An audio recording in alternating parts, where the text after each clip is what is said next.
Hello, and welcome to Community Conversations. I am Beach Pace, and I get to serve as the mayor of Hillsborough. And we are here today at Restaurant Ama at the corner of 2nd and Main in downtown Hillsborough, and we're joined today by Sunny Briscoe, the Deputy Director of El Jardin. Welcome, Sunny. Hi, nice to meet you. Nice to meet you too. So tell us about El Jardin. What's your focus there? Sure. So El Jardin Recovery Centers is a 501c3 based out of Portland, Oregon. We focus on recovery services for the Latino community in the Portland metro area. So specifically, we offer peer support, harm reduction services, case management services, and then we also do peer workforce development for Latinos. So everything is in Spanish and English. The organization's been around since 2001 in one form or another. So it started off as a grassroots agency, and then in 2021, it received its 501c3 status, and we've been around since then. That's amazing. And how long have you been on board with El Jardin? I've been with the agency for 2 years. 2, okay, Excellent. Yeah. What's the biggest need you're seeing in our community right now? The biggest need, I would say, with the Latino community specifically is just more services offered in alternative languages. So being able to provide the continuum of care in Spanish or English, right? And then I would say that's the need for any marginalized community in general. Mm-hmm. When you're talking about the greater community, I would say it depends. So it's very individualized when it comes to our services. Everything's person directed. And what that means is that the client or the individual gets to dictate what their recovery path looks like and what That's services great. They need. Yeah. Mm. So they're supported, but they're directing it. Correct. Okay. Yeah. Very cool. Yeah. How did El Jardin get started? So El Jardin was started as a grassroots agency, and essentially what that means is that it was very volunteer-based. They had a fiscal sponsorship through the Mental Health and Addiction Certification Board of Oregon, which is shortened as MACBO.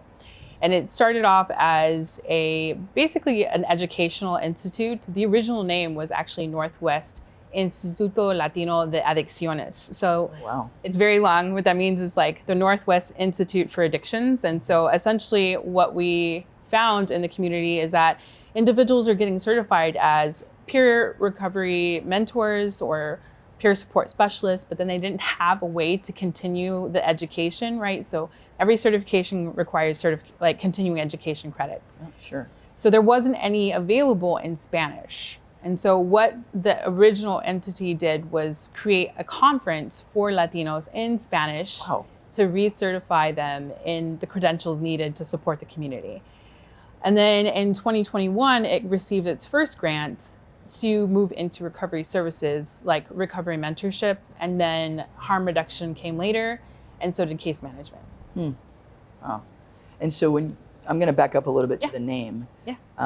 The previous name was very specific, right? Very that makes specific. sense. Mm-hmm. But El Jardin means the garden. Yes. And so the thought process behind that was growing in a different way, or? Yes. So the name didn't really reflect what we were doing any longer. And a few years ago, there was a strategic plan put in place where we wanted to engage the community and kind of make sure that our name reflected our identity.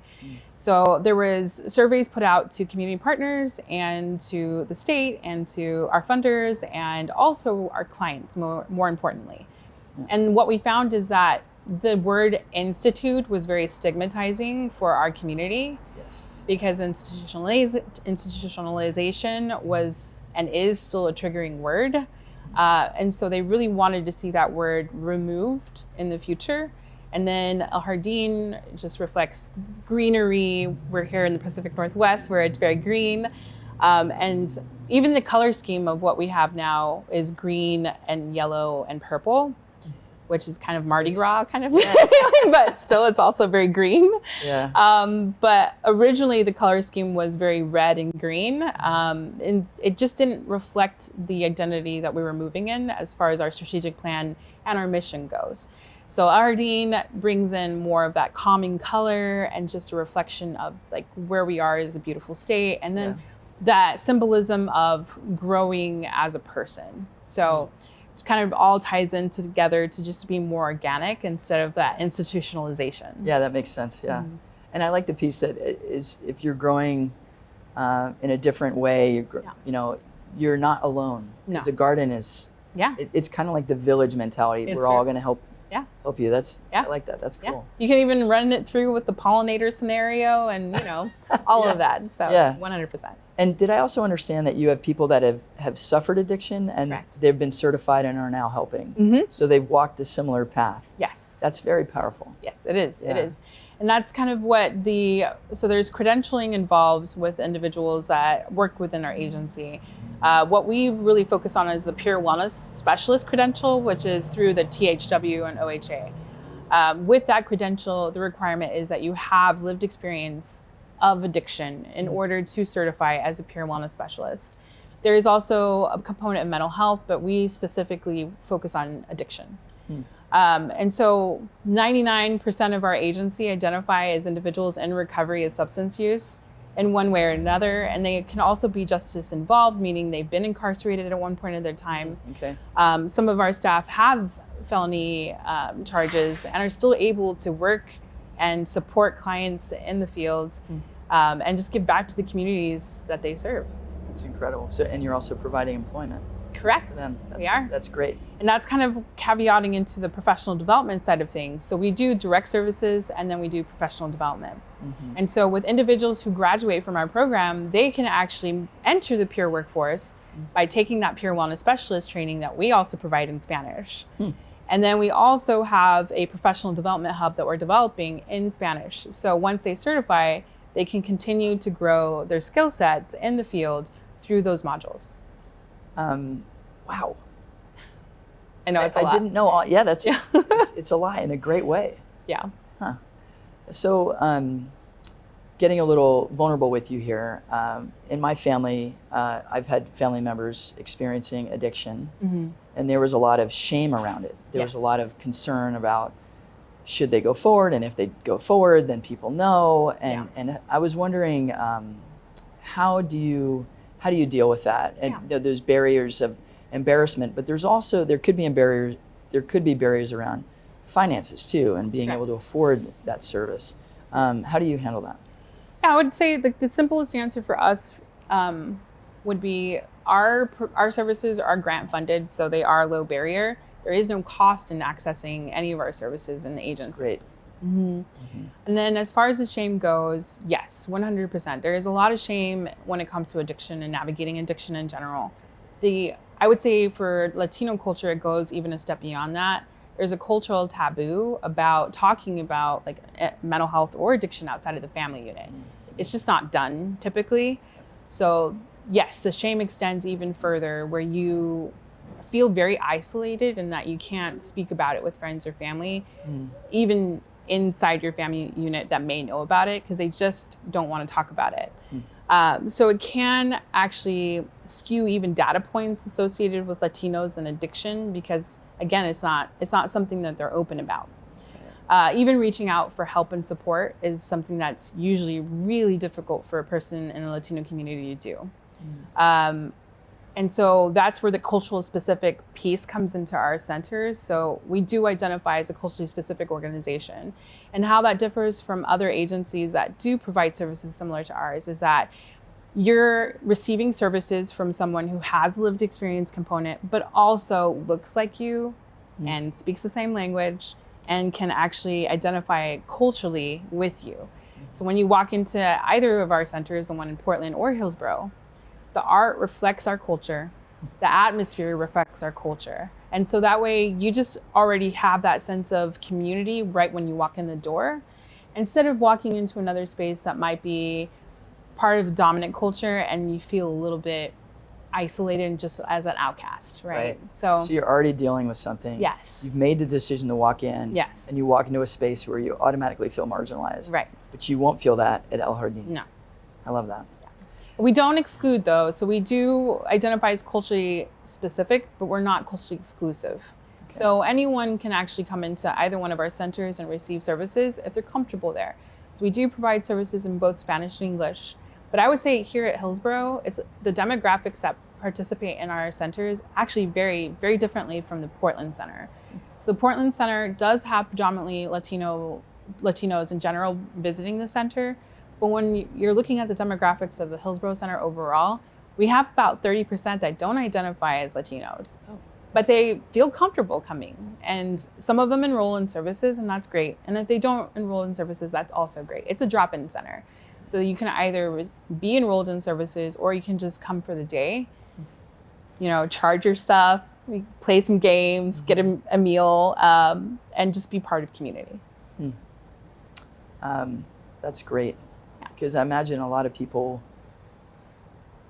in this situation would struggle to find where they can just be. Yes. So. Third spaces are something that I think are going away rather quickly. And community centers are very important in that capacity of just being able to go and belong and be in community. And that's what drop-in centers are. They are a type of third space. And they are specifically, in this case, dedicated for individuals seeking addiction support. So that's how it differs from other third spaces, but I would still say it's a third space. Okay. What are some misconceptions people have about your services? I would say the biggest misconception, that's a big one. But the biggest one I would say is that people's definition of recovery, that you have to be clean in order to be in recovery. So there's the concept of harm reduction. That is still something that a lot of counties here in Oregon outlaw. And harm reduction, in a way, is for somebody who's actively using to teach them safe ways to use, so that we can reduce the overdose rates, that we can reduce, the level of infection involved with, needles and needle use, such. Yeah. Yes. And so with that said, I would say just the mentality that if you're in recovery, you're abstinent, and that's not true. Okay. All right. So it kind of takes that pressure off a little bit. Yeah. Yeah. So, okay. And it's also kind of that self-directed piece again, right? So you're the one who gets to determine what your recovery looks like. Okay. Thanks for explaining that. Yeah. Because I assume that. Yeah. Okay. Yeah. So in 2025, Hillsborough City Councilor Saba Anvari highlighted El Jardin as one of our community partners. I thought that was great. And how do you envision the city of Hillsborough and El Jardin partnering or collaborating with you in the future? So the city of Hillsborough, we just did this event this last weekend called, actually 2 weekends ago. It was called Empoderando Familias, and it was a collaboration between Washington County and El Jardin. And we had 10 other community partners participate in that event, including the Hillsborough School District. So they came out and tabled and were able to offer resources to the community, or just information.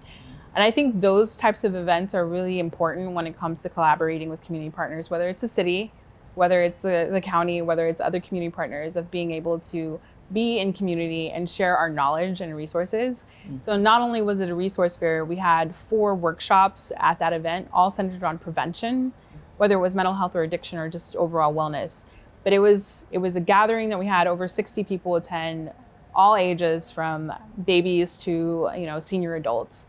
And it was really exciting to just celebrate our culture and just being able to support each other in our individual goals and understanding, right? So a lot of people, like you said, stigmatize mental health and addiction, and just being able to come forward for help. And so having that kind of event is really important for the educational piece of the community. And I think that's a really important way that the city of Hillsborough can really collaborate with organizations like El Jardin, is just really understanding what we do and being able to get those resources out in the community. That's great.